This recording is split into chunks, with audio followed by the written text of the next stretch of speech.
Good morning to all the dear students. Today I am going to teach you history of class 8th.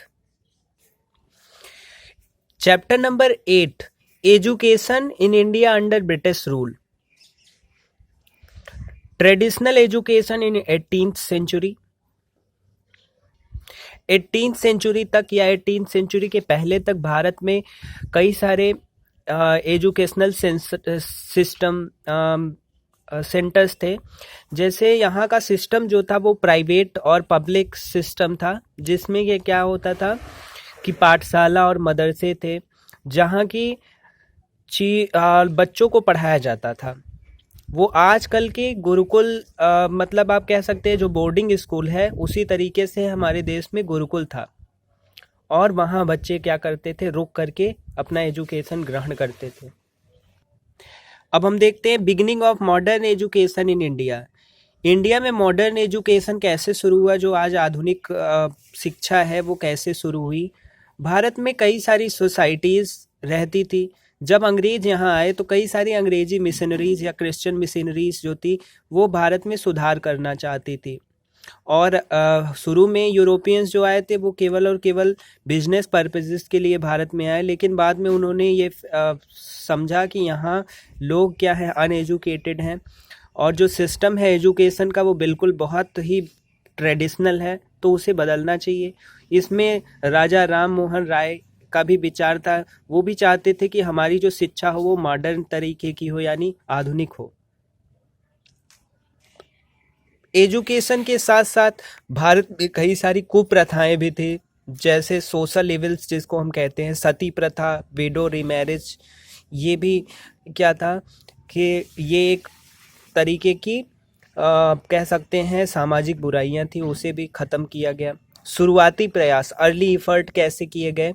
जैसे शुरू में क्या था, company को महसूस नहीं हुआ कि भारत के लोगों को एजुकेट करना चाहिए, लेकिन जैसे जैसे कंपनी को लोगों की ज़रूरत पड़ने लगी, शुरू में तो कंपनी केवल और केवल प्रॉफिट चाहती थी, लेकिन कंपनी ने बाद में यह महसूस किया कि लोगों को हमें क्या करना चाहिए, एजुकेट भी करना चाहिए। 1781 में वारेन हास्टिंग ने कुछ काम किए जो कि एजुकेशन से रिलेटेड था, और धीरे धीरे कई सारे कॉलेजेस खुले जो कि इंग्लिश स्कूल खुले, जहाँ की आज आप ये कह सकते हैं कि ये क्रिश्चियन कॉलेज जो थे, जो बॉम्बे में विल्सन कॉलेज बॉम्बे में खुला, क्रिश्चियन कॉलेज मद्रास में, और सेंट जॉन कॉलेज आगरा में खुला, जिसका केवल और केवल उद्देश्य था इंग्लिश मिशनरी को आगे बढ़ाना। राजा राम मोहन राय ने भी एक स्कूल स्थापित किया, और हिंदू कॉलेज जो था कलकत्ता में 1817 में हुआ, और ये क्या था कि पूरी तरीके से अंग्रेजों के हेल्प के द्वारा किया जाता था। चार्टर एक्ट 1813 का ये पहला कदम था भारत में एजुकेशन को डेवलप करने के लिए, जो कि अंग्रेजों द्वारा लिया गया। जो 1831 में इन्होंने 1 लाख रुपए सैंक्शन किया कि एजुकेशन के क्षेत्र में ये क्या करेंगे, यूज करेंगे, और कई सारे डिसीजंस भी इसमें लिए गए एजुकेशन से रिगार्डिंग।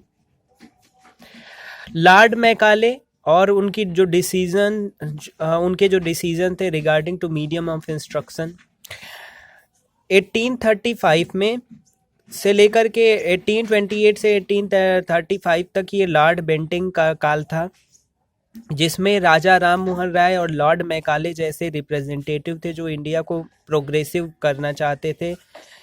और इन्होंने क्या किया कि वेस्टर्न साइंस और लिटरेचर को और पढ़ाने की बात रखी, और उसमें जो मीडियम रखा वो इंग्लिश मीडियम में ही पढ़ाया जाए इन सब चीज़ों को। और इस तरीके से भारत में अंग्रेजी की लर्निंग को 1844 में डिक्लेयर किया गया कि उसको इनकरेज किया गया, और जो इंडियंस थे उनको भी ताकि नॉलेज मिले और वो गवर्नमेंट जॉब में आ सकें, अपॉइंटेड हो सके, नियुक्त हो सकें। वुड डिस्पैच 1854, चार्ल्स वुड जो था उसने एक डिस्पैच क्या किया, प्रिपेयर किया, जिसमें कि यह एक ऐसा डॉक्यूमेंट था जो कि इंडिया में एजुकेशन सिस्टम का, जिसे मैग्ना कार्टा कहा जाता है। वुड डिस्पैच को Magna carta of English education in India कहा जाता है, यानी इंडिया में भारत में अंग्रेजी शिक्षा का एक मैग्ना कार्टा कहा जाता है। इसमें कुछ चीज़ें बताई गई, रिकमेंडेशन दी गई, यानी कुछ सुझाव दिए गए कि जो गवर्नमेंट ऑफ इंडिया है उसकी रिस्पॉन्सिबिलिटी है कि वो लोगों को क्या करे, एजुकेट करे।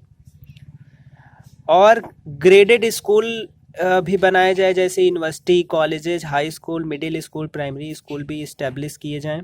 और इंग्लिश को रिकमेंड किया गया कि वो मीडियम ऑफ इंस्ट्रक्शन हो, यानी उसी में इंस्ट्रक्शन दिया जाए उन स्कूलों में, यानी अंग्रेजी शिक्षा दी जाए।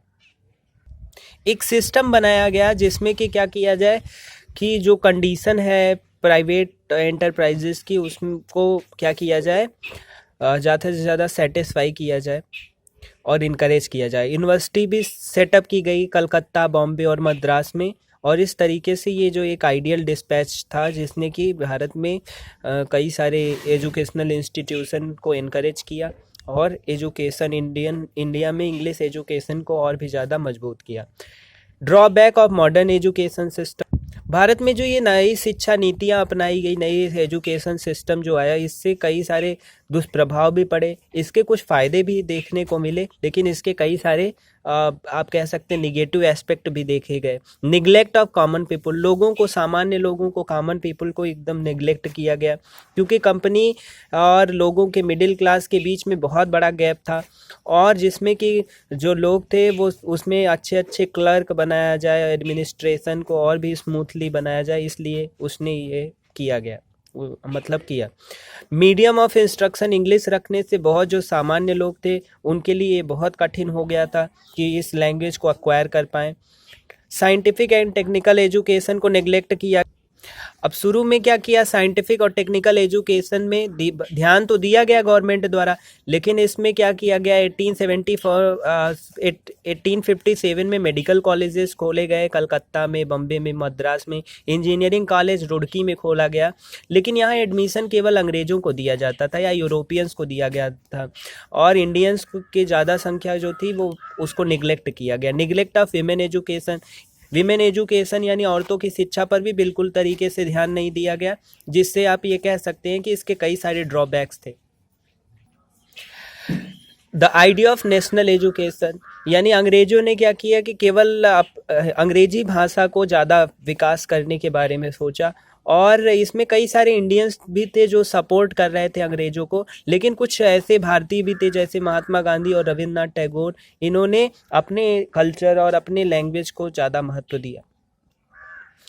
अब वर्धा थोड़ा सा इसमें देखिए केस स्टडी, महात्मा गांधी का जो नेशनल एजुकेशन थॉट जो था, अकॉर्डिंग टू वर्धा स्कीम में क्या था, जो इंस्ट्रक्शन दिया जाए, जो मीडियम हो एजुकेशन का वो मदर टंग होना चाहिए, और फ्री और कंपलसरी एजुकेशन सबको दिया जाए। 8 साल के बच्चे तक के लिए 6 से 14 साल के बच्चों को फ्री एजुकेशन दिया जाए। आज हमारी न्यू एजुकेशन पॉलिसी भी ये कहती है कि बच्चों को फ्री एंड कंपलसरी एजुकेशन दिया जाए। एजुकेशनल सेंटर्स जो थे वो प्रोडक्टिव वर्क कर सिखाएं, जैसे spinning, weaving, leather, farming, pottery, यानी कुल मिलाकर के हमें वोकेशनल एजुकेशन देना चाहिए। और अब कह सकते हैं सफाई का ध्यान दिया जाना चाहिए, स्वच्छता भी बच्चों को सिखाई जानी चाहिए। और इसी तरीके से रविन्द्रनाथ टैगोर के बारे में आप जानते हैं, ये पहले ये पहले ऐसे व्यक्ति थे जिन्हें नोबेल प्राइज़ दिया गया था, नोबेल प्राइज़ मिला था इन्हें। रविन्द्रनाथ टैगोर ने नेशनल एजुकेशन यानी राष्ट्रीय शिक्षा पर बल दिया। इन्होंने एक क्या कह सकते हैं शांति निकेतन की स्थापना की, जो कि एक स्कूल कह सकते हैं, जिनको इंस्टीट्यूशन कह सकते हैं, इन 1901 में। और इन्होंने क्या किया, इनका जो सेंट्रल थीम था, हमें बच्चों को नेचुरल एनवायरनमेंट में सिखाना चाहिए, यानी बच्चे नेचर के साथ सीखें और अपनी विरासत को बनाए रखें। और पूरी तरीके से इन्होंने कैरिकुलम पर ध्यान दिया, सिलेबस जो हो वो बहुत हार्ड नहीं होना चाहिए, बच्चों के हिसाब से हो। और इनके साथ साथ ये म्यूज़िक, डांस भी बच्चों को सिखाते थे, साइंस टेक्नोलॉजी भी की चीज़ें भी शिक्षा देते थे। इस तरीके से शांति निकेतन जो था। अब इसमें कई सारे लोग जो सत्यजीत रे, अमर्त्य सेन, इंदिरा गांधी जैसे लोग थे। अब जो इंडियन लोग थे उन्होंने जो, अगर मान लीजिए इंग्लिश एजुकेशन उन्होंने एक्वायर किया शुरू में, तो पहली बात तो अपने आप को इंडियन लाइफ स्टाइल और इंग्लिश तो उससे क्या किया कि अलग कर लिया।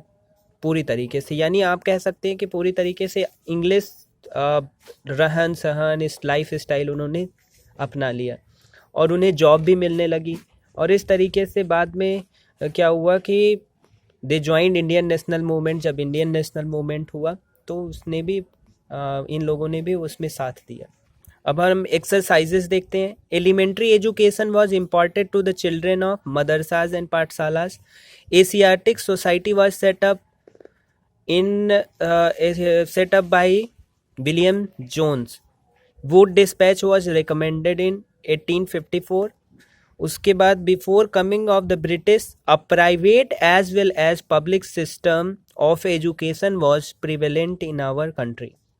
The Christian missionaries advocate the change of ancient Indian educational system. Third है Raja Ram Mohan Roy set up the Hindu college at Calcutta in 1817.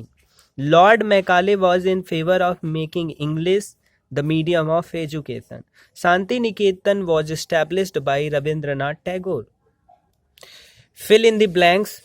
First में भरा जाएगा gurukuls were like modern day boarding school.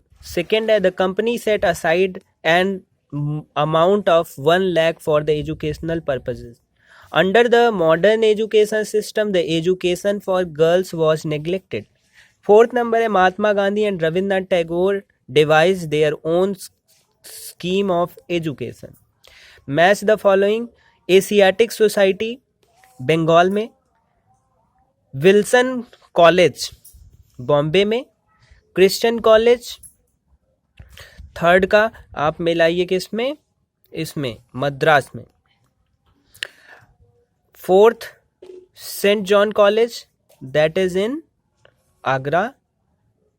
नई तालीम जो है ये महात्मा गांधी. इसी के साथ ये चैप्टर कंप्लीट होता है. Thank you so much.